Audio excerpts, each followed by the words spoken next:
Let's cross now live to New York, where we're joined by former federal prosecutor Douglas Burns. Mr. Burns, thank you very much for joining us for this. You see the stories that we saw throughout the day, and less than 24 hours apart, two longtime Trump confidants signing immunity deals with federal prosecutors. It seems to be a trend lately, and these two specifically, Pecker and Weisselberg, of course, were privy to what we can imagine is sensitive information about the president. Should he be concerned at this point? Well, it's interesting because we're missing one critical piece of information, and I'll explain why that's so significant. The critical piece of information is when, chronologically, when were these two individuals granted immunity?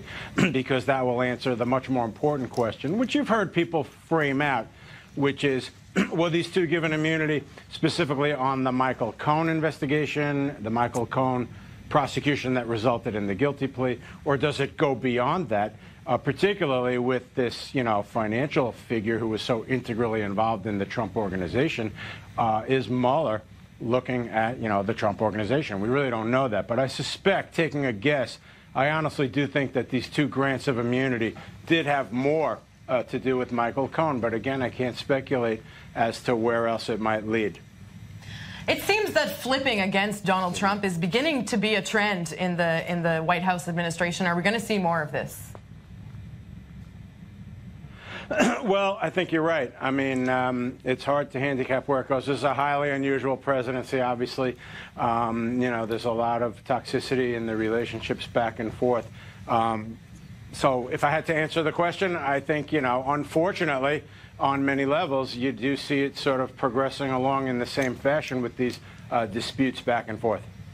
Mr. Burns, the question of impeachment and whether it's possible has been floating around pretty much since the day Trump took office as president. But recently it's gained more traction, certainly with these two plea deals now announced. And Trump himself addressed this just a few days ago, saying if he should be impeached, the economy will collapse. And I believe the direct quote was, everyone will be so poor.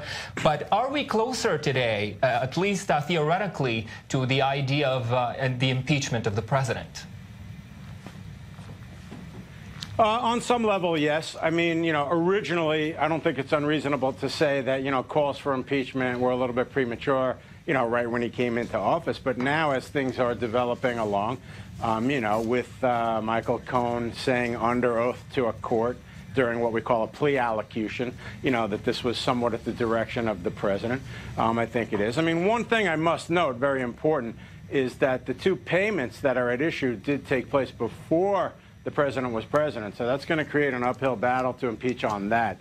Where the impeachment focus is going to be more on are the things like discussions about Flynn with the then director Comey, those type of things. But I think impeachment, honestly, I'm not a political expert, but I think the impeachment battles would be a long sort of uphill battle. The Democrats have to gain control of the House of Representatives, as you've heard everybody say.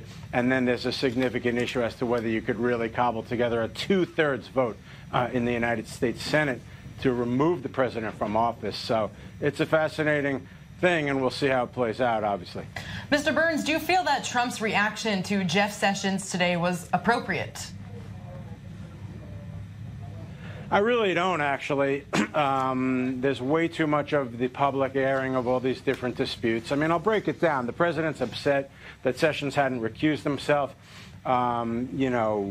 which led to the creation, in a sense, of the Mueller probe, and he's upset that, he's not investigating the other side of this, for lack of a better description, which is some of what went on in the Hillary Clinton investigation.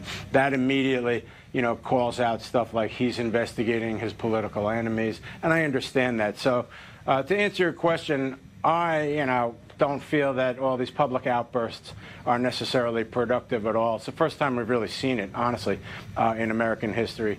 So I wish they would all temper it down a little bit, seriously. Mr. Burns, what's your take? Could Trump fire Mueller and basically save himself the headache from this entire investigation? It's a great question, but I don't think he really can. I mean, legally, yes. You've heard a lot of, legal experts, scholars, professors saying, look, the president does have that power. Firing the Attorney General, Jeff Sessions, is a much clearer path. Firing an independent counsel does evoke comparisons, of course, to the Saturday Night Massacre during the Watergate era, when Archibald Cox, the Harvard law professor and special counsel, was ultimately terminated by Robert Bork, of all people, in the Saturday Night Massacre. So I don't think you're ever going to see President Trump discharging Mueller, but I do think, as you've heard all day today in the various cycles, that you may see a change in the Attorney General, possibly after the midterm elections. We'll certainly be watching. Douglas Burns joining us from New York with